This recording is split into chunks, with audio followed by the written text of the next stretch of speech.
Police? I need to report a home invasion. There's a black woman inside my neighbor's house, and I'm sure he's not home. Patricia Coleman's voice sounded authoritative and confident on the phone as she watched the commotion in the mansion next door from her kitchen window. Across the property, inside the luxurious three-story Beverly Hills residence, Carmen Rodriguez continued her cleaning work, completely oblivious to the storm brewing. At 42, Carmen had been working as a housekeeper for over 15 years and never imagined that an ordinary Tuesday morning would turn into the most humiliating day of her life. She's rummaging through everything. She's turned the whole house upside down. Patricia continued her elaborate lie to the dispatcher. My neighbors left yesterday, and clearly this person is taking advantage of the situation to steal whatever she can. Carmen had arrived punctually at 8 in the morning, as she had done every Tuesday and Friday for the past 3 years. He used his key, deactivated the alarm with a code she knew by heart, and began the routine he had mastered perfectly. What she didn't know was that Patricia Coleman, her nosy 58-year-old neighbor, had other plans for that morning. Patricia had lost her job as a sales manager 6 months ago and had since spent her days watching over the neighborhood, as if it were her personal responsibility to maintain order in the neighborhood. The truth was that Patricia felt a corrosive envy of the Torres family, the owners of the mansion. How had a Hispanic family managed to buy a $2 million house right next to her? How long will it take you to get here? Patricia asked, feigning urgency. Because she may be passing information to a gang. You know how these people operate. Inside the house, Carmen was vacuuming the Persian rug in the main living room when she heard the sound of sirens approaching. For a brief moment, she thought it was just an ambulance passing by on the street. She had no idea that in less than 5 minutes her life would be turned upside down by a woman she had never even exchanged a good morning with. What Patricia didn't know, and would find out in the most humiliating way possible, was that Carmen wasn't just any cleaning lady. Behind her, a simple, hard-working woman, was a story that would make Patricia question every prejudiced decision she had ever made in her life. Carmen stopped the vacuum cleaner when she heard violent knocking on the door. His heart raced, but not out of fear, out of something much deeper that she had learned to recognize after years of facing situations like this. It was the moment when she would need to use all the calm and dignity she had developed over a journey that no one around her could even imagine. As she walked toward the door, Carmen took a deep breath and smiled discreetly. Patricia Coleman had chosen the wrong person to humiliate, and she was about to discover that some battles are lost before they even begin. If you have ever experienced prejudice or injustice, be sure to subscribe to the channel, because this story will show you how the sweetest revenge is the one that doesn't even need to be planned. 3 police cars arrived in less than 5 minutes, sirens cutting through the morning silence of Beverly Hills as if it were a highly dangerous operation. Patricia watched from the window with undisguised satisfaction, finally feeling in control of something after months of frustration and personal humiliation. Finally, someone is going to put these people in his place, she muttered to herself, adjusting the curtains to get a better view of the action she had orchestrated. Officers Miller, Thompson, and Rodriguez got out of their cars with the posture of those who expected to find a real emergency situation. Patricia ran out of the house, assuming the role of the concerned neighbor and exemplary citizen he had always wanted to portray. Officers, thank you for arriving so quickly, Patricia said with false authority, crossing her arms and pointing to the Torres mansion. She's still inside. I don't know what she's doing, but she clearly shouldn't be there. Inside the house, Carmen watched the police arrive through the living room window. For a moment, her face showed an expression that someone less observant might interpret as fear. But anyone who really knew Carmen Rodriguez would recognize that look. It was the same one that she had before facing much more challenging situations throughout her life. Carmen calmly walked over to his purse and took out his phone. His fingers dialed a number with the precision of someone who had made that call many times before. The call was answered on the second ring. Hi, it's me. Yes, it happened again. This time in Beverly Hills. His voice was low, controlled, but laden with a weariness that came from years of facing exactly this type of situation. No, I'm fine. I may need you in a little while. Outside, Patricia continued her performance for the officers, every word calculated to paint Carmen in the most suspicious light possible. I know everyone in this neighborhood, officers. I've lived here for 12 years. This Hispanic family moved in just 6 months ago, and since then it's been one problem after another. Patricia lied blatantly, knowing that the Torres were respected, quiet residents. Strange cars pulling up at all hours, loud parties, and now this, People breaking into the house when they're not there. Officer Miller took notes, while Officer Thompson seemed slightly uncomfortable with the tone of the complaint. Officer Rodriguez, ironically sharing Carmen's last name, maintained a professional neutral expression.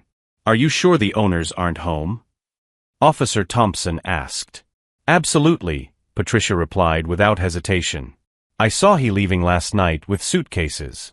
He clearly went on a trip, and now this woman shows up as if she owns the place. Patricia didn't mention that she had spent the last few weeks obsessively watching the Torres family's schedule, noting when they left, when they returned, and who visited them. Her surveillance had become an unhealthy obsession that she justified as protecting the neighborhood.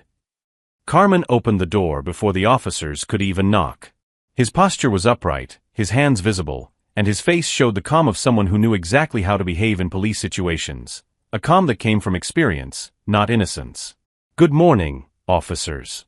I imagine you're here because of the neighbor's complaint. Carmen spoke with a clarity and politeness that immediately contrasted with the hysteria Patricia had displayed in her call to 911. Officer Miller stepped forward. Ma'am, we need to check your identification and confirm that you are authorized to be on this property. Carmen smiled subtly, a smile that someone more attentive might interpret as irony, not nervousness. Of course, officer.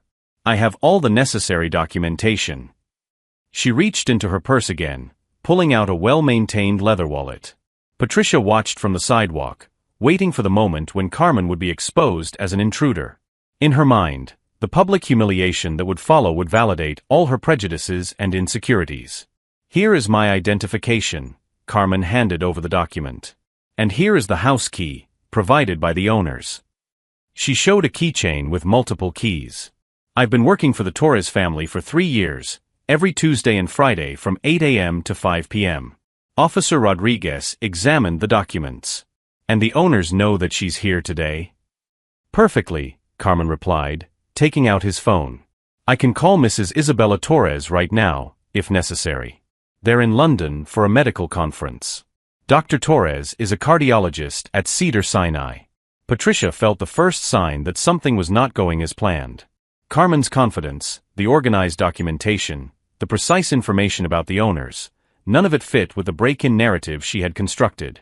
That doesn't prove anything, Patricia shouted from the sidewalk, her voice rising an octave with anxiety. Anyone can get a key copied. Anyone can pretend to have authorization. Officer Thompson looked at Patricia with growing discomfort. Her insistence on escalating the situation, even in the face of contrary evidence, was beginning to sound more like personal obsession than legitimate concern. Carmen watched Patricia for a moment, and something shifted in her expression. It was almost imperceptible, but anyone skilled at reading people would see the transformation from passive victim to someone who was tired of being underestimated. Officers, Carmen said calmly, would you like to come in and verify that there's nothing wrong here? I can show you that I know this house inside and out, where all the valuables are, and I can prove that I am doing exactly the job I was hired to do. It was at this moment that Carmen did something that surprised everyone. She pulled a second ID out of her wallet, one that left the 3 officers completely silent. Patricia couldn't see what it was from where she stood, but she noticed the immediate change in the officer's demeanor. The expression of routine authority gave way to something that seemed almost respect.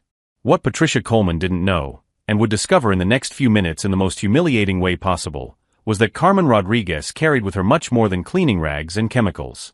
She carried a story that would completely transform the dynamics of that morning and make it clear who really didn't belong in that situation. While Patricia continued to shout accusations from the sidewalk, unaware that the officers were no longer listening to her words, Carmen maintained that subtle smile that had decades of experience in dealing with people who underestimated her. This time, however, the underestimation would cost more than Patricia could imagine. Officer Rodriguez examined Carmen's second ID for several long seconds, then looked at his colleagues with an expression that Patricia couldn't quite decipher from the sidewalk. Was it respect? Surprise? Whatever it was definitely not what she had expected to see when she called the police. Ms. Rodriguez, Officer Miller began, her voice now carrying a completely different tone. We apologize for the inconvenience. Clearly there has been a misunderstanding here. Patricia felt the first real sign of panic. Misunderstanding? What do you mean, misunderstanding? She had clearly seen a black woman rummaging through her neighbor's house. How could that be a misunderstanding? Wait a minute, Patricia shouted, marching toward the group. You haven't checked anything properly yet. Her could have forged those documents. These people are experts at deceiving authorities. Officer Thompson intercepted her halfway. Ma'am, I'm going to need you to calm down and let us do our job. Carmen watched Patricia approach with that familiar expression, the same one she had seen hundreds of times throughout her career. It was the look of someone who discovered that the world didn't work exactly as they imagined, and who reacted even more aggressively to keep his illusions intact. Officers, Carmen said calmly, I know the neighbor is concerned, but perhaps we can resolve this in a way that benefits everyone. I can show you that I know this property perfectly well, and I can also call the Torres to confirm my authorization. Patricia didn't like the growing confidence in Carmen's voice. I don't care how many people she can bribe or convince. I know what I saw, and what I saw was suspicious behavior. It was then that Carmen did something that surprised everyone. Instead of defending herself again, she smiled. Not a nervous or submissive smile, but the smile of someone who had finally decided to stop holding his cards close and start playing the game for real. You know, Patricia, Carmen said, using his neighbor's name for the first time, you're right about one thing. You really don't know me. Carmen picked up his phone and dialed a number. Isabella? Hi, honey. Yes, I'm at her house. We have a situation here that needs your attention. Patricia was taken aback to hear Carmen speaking so familiarly with Isabella Torres. It wasn't the formality one would expect from a cleaning lady talking to her boss. It was the tone of friendship. She'll be here in 15 minutes, Carmen announced, putting her phone away. She was shopping at the Beverly Center when I called. I imagine that will resolve any questions about her presence here. Officer Rodriguez consulted his watch. Perfect. We'll wait for confirmation from the owner. Patricia felt control of the situation slipping through her fingers. 15 minutes? You're going to wait 15 minutes because of a phone call anyone could make? She could be buying time to hide evidence. Evidence of what, exactly? Officer Thompson asked, her patience clearly wearing thin. Can you specify what crime you believe is being committed here? Patricia hesitated. In truth, she had never thought of a specific crime. She just knew she didn't like seeing Carmen there, and assumed the others would automatically share her discomfort. Trespassing, obviously. And probably theft. These people are always up to something. Officer Miller wrote down Patricia's words verbatim. These people? Can you specify who you mean? Patricia realized she had exposed herself more than she intended. I mean, suspicious people. People who don't belong in the neighborhood. Carmen listened to this exchange with growing interest. Every word that came out of Patricia's mouth was being mentally catalogued, not out of revenge, but out of professional experience. Carmen had learned long ago that people like Patricia always ended up revealing themselves when pressed hard enough.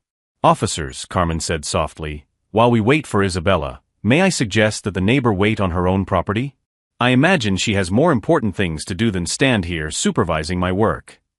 Patricia interpreted this as an attempt to get rid of her, which only intensified her determination. No. I'm staying here until this is resolved.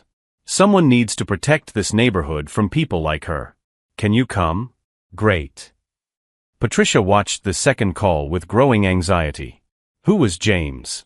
Why was Carmen gathering people to come to the scene? Officer Rodriguez, who had remained quiet during the second call, approached Carmen. Ma'am, may I ask who else is coming? A colleague who has experience with this type of misunderstanding, Carmen replied diplomatically.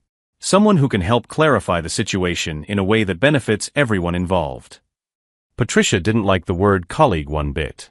What kind of colleague would a cleaning lady have who could clarify situations? I didn't give permission for more people to come to my neighborhood, Patricia protested. You're letting her turn this into a circus. With all due respect, Officer Thompson replied, this is not her property, and she has no authority to prevent legitimate visits to neighbors. Carmen watched Patricia become increasingly agitated and frustrated, and recognized the signs. It was always like this. People who used prejudice as the basis for their decisions inevitably reached a point where reality began to contradict her expectations, and she reacted with even more irrationality. During his years working for the Torres family, Carmen had dealt with similar situations before. Neighbors who questioned her presence, service providers who doubted her authority to make decisions about the house, delivery people who insisted on speaking to the owner, even when she clearly demonstrated her knowledge of every detail of the property. But Patricia Coleman had made a mistake that other people hadn't. She had escalated the situation to the point of involving the police. And in doing so, she had forced Carmen to reveal cards that her usually preferred to keep close to her chest. Carmen's phone rang. It was a text message, which she read quickly, allowing herself a small smile. "Isabella is 5 minutes away," she announced. "And James should be here shortly after." Patricia looked around at the officers, searching for some sign that he shared her growing frustration. But what she saw only confused her further. The officers seemed calm. There was no urgency, no concern for safety, nothing to indicate that he still considered Carmen a threat. "Why are you treating her like she's a victim?" Patricia finally exploded. "I'm the one who called you. I'm the one who's concerned about the safety of the neighborhood." Officer Miller looked at Patricia with an expression she couldn't quite interpret. "Ms. Coleman, can we talk privately for a moment?" Patricia nodded, hoping she would finally get the attention she deserved. They walked a few feet away, out of Carmen's earshot.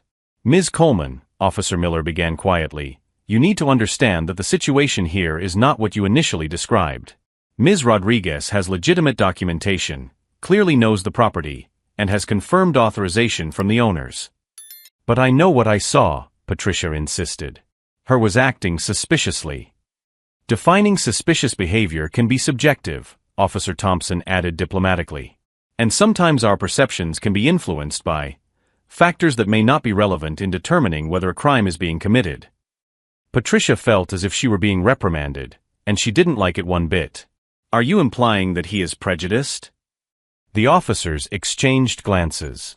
"We're suggesting that it might be best to wait for the owners to arrive before reaching any definitive conclusions." As this conversation took place, Carmen remained near the entrance to the house, observing and assessing.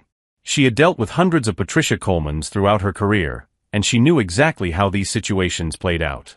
What Patricia didn't know, and would discover in the next few minutes in a way that would completely change her perspective on who had underestimated whom, was that Carmen Rodriguez was not just a housekeeper who worked for the Torres family. Carmen was someone Patricia should have researched before deciding to make her an enemy. She was someone whose connections, experience, and resources went far beyond what appeared on the surface. More importantly, she was someone who had learned long ago that the best way to deal with prejudice was not just to survive it, but to use others' underestimation as a strategic advantage. As they waited for Isabella Torres and the mysterious James to arrive, Carmen maintained that subtle smile that came from years of experience dealing with situations where her appearance and position led people to draw the most wrong conclusions possible about who she really was. Patricia Coleman had chosen the wrong battle, with the wrong person, at the wrong time. And she was about to discover that some people are much more dangerous when underestimated than when feared. A black Mercedes-Benz pulled up in front of the mansion right on time. Isabella Torres stepped out of the car with the natural elegance of someone who had grown up accustomed to comfort, but her expression showed genuine concern. At 35, Isabella was a renowned cardiologist and had put her shopping on hold the moment Carmen called. "Carmen, dear," Isabella cried, running toward the house. "Is everything okay? Tell me what happened." Patricia watched this interaction with growing discomfort. The familiarity between the two women was not professional, it was personal. Isabella hugged Carmen as if she were a younger sister, not a woman greeting an employee. "Everything's under control now," Carmen replied, returning the hug. "But our neighbor here decided I was trespassing on her property."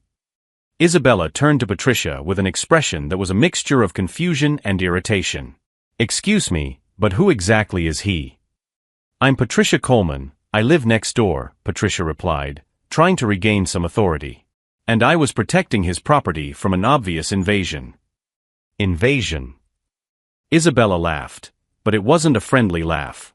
"Carmen has had a key to her house for 3 years. She takes care of everything when we're traveling, receives our packages, and is practically part of his family." Officer Miller cleared his throat. "Ms. Torres, can we confirm that Ms. Rodriguez has permission to be here?" "Permission?" Isabella repeated, her voice rising an octave. "Officers, are you investigating one of the most honest people I know because of a malicious complaint from this paranoid neighbor?" Patricia felt the first real sign that she had made a terrible mistake. But before she could respond, a second car arrived, a black BMW that parked behind Isabella's Mercedes. A tall man in his 50s stepped out of the vehicle with the confident posture of someone accustomed to commanding situations. He wore a dark suit and carried a leather briefcase that suggested professional importance. James Morrison, County Legal Department, he introduced himself to the officers, showing them his ID. I received a call about a possible case of racial profiling being investigated here. Patricia paled. County Legal Department? Why was a government lawyer getting involved in a simple home investigation? Carmen called me because this type of situation has become a worrying pattern, James continued, removing a tablet from his briefcase. False reports against people of color who work in predominantly white neighborhoods. It is our job to document these cases. Carmen smiled discreetly as she watched Patricia's expression change from confidence to utter panic. James, this is Mrs. Coleman. She called the police because she saw him cleaning the Torres house. I see, James said, typing notes on the tablet. Mrs. Coleman, can you explain exactly what you observed that led you to believe a crime was being committed? Patricia stammered, realizing that her words were being officially recorded. Her was rummaging through the house. The neighbors weren't. Did you confirm with the owners that they had authorized Ms. Rodriguez's presence? James asked. I didn't need to confirm. It was obvious that. It was obvious why. James interrupted her. Please be specific. Patricia looked around for support, but found only disapproving glances. The officers looked uncomfortable, Isabella was clearly irritated, and Carmen maintained that calm expression that Patricia now recognized as dangerous. Ms. Coleman, Isabella interjected, her voice icy, you called the police on a woman who has worked for my family for years, who has our keys, who knows our alarm codes, who is completely trustworthy. Why? She seemed suspicious, Patricia muttered. Suspicious how?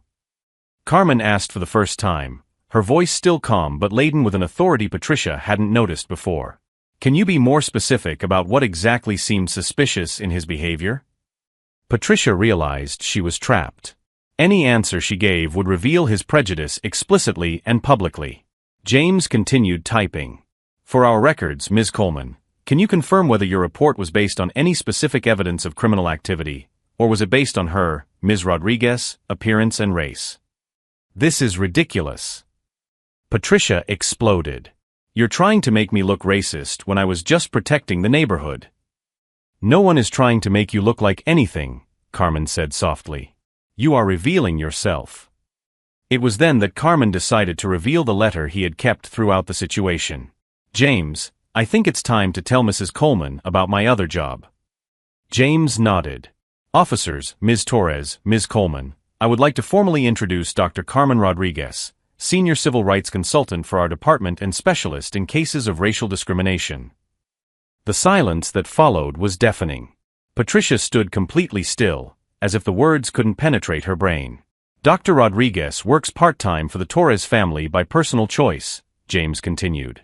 She enjoys manual labor as a way to relax from her professional responsibilities.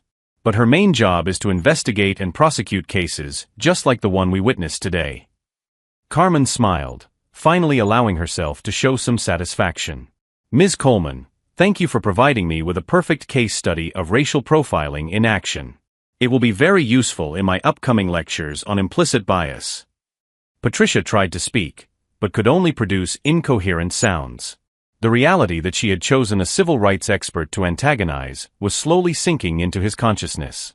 The officers were extremely professional, Carmen continued, but this incident will be documented as an example of how complaints can be motivated by racial bias rather than actual evidence of criminal activity. Isabella shook her head in disbelief. Patricia, you've been living among us for months. You never tried to get to know us, never tried to be a real neighbor. You just watched and judged. James closed his tablet. Ms. Coleman, you did not commit any technical crime today, but this incident will be recorded. And I strongly suggest you reflect on how your assumptions nearly resulted in the public humiliation of an innocent woman. Patricia finally found her voice, but only to whisper, I didn't know, you didn't seem. We didn't seem what? Carmen asked gently. Prosperous? Educated? Deserving of basic respect. The question hung unanswered in the air, because Patricia finally understood that anything she said would only dig the hole he had dug for himself deeper. Her racist neighbor remained silent, confronted for the first time with the real consequences of her prejudices. Carmen smiled, knowing that sometimes the best revenge is simply to be exactly who he is, and let others reveal exactly who he is too. 6 months later, Carmen Rodriguez stood on the main stage of the Los Angeles Convention Center, receiving the National Civil Rights Award for his pioneering work in combating racial prejudice. The audience of more than 3,000 people rose to their feet in prolonged applause as she held the trophy that symbolized decades of fighting for justice. "This award is not just his," Carmen said into the microphone, her voice echoing through the packed auditorium. "It belongs to all the people who face discrimination every day and choose to respond with dignity instead of hatred." In the front row, Isabella Torres applauded with tears in her eyes, proud of her friend who had become much more than an employee. She was chosen family. James Morrison, now promoted to regional director of the Civil Rights Department, smiled knowing that Patricia Coleman's case had become a landmark in his training on implicit bias. Meanwhile, a few miles away, Patricia Coleman carried her last boxes out of her Beverly Hills home. Social pressure and complete isolation from her neighbors after the incident had forced her to sell the property for much less than it was worth. No one in the neighborhood spoke to her anymore. Her former friends avoided her, and she had become synonymous with shame in the community.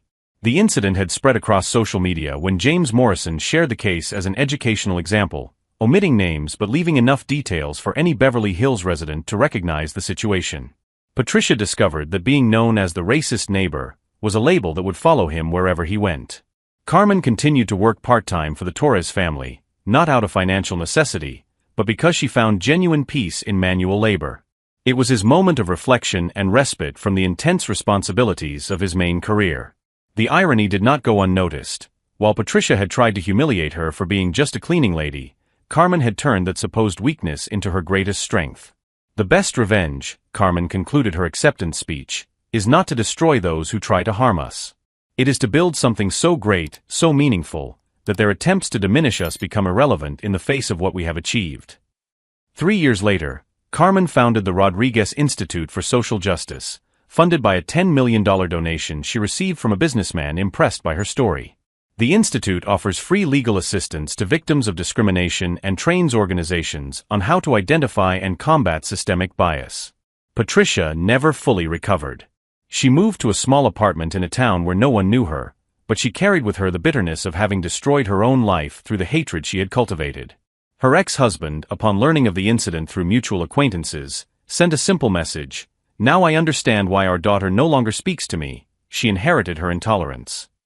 Carmen's story became legendary in Beverly Hills, not as a tale of revenge, but as proof that true greatness lies in transcending the limitations that others try to impose on us. She proved that when you know who you are, no amount of prejudice can define your destiny. If this story touched his heart and showed that dignity always wins over prejudice, subscribe to the channel for more stories that prove that the best response to discrimination is absolute success.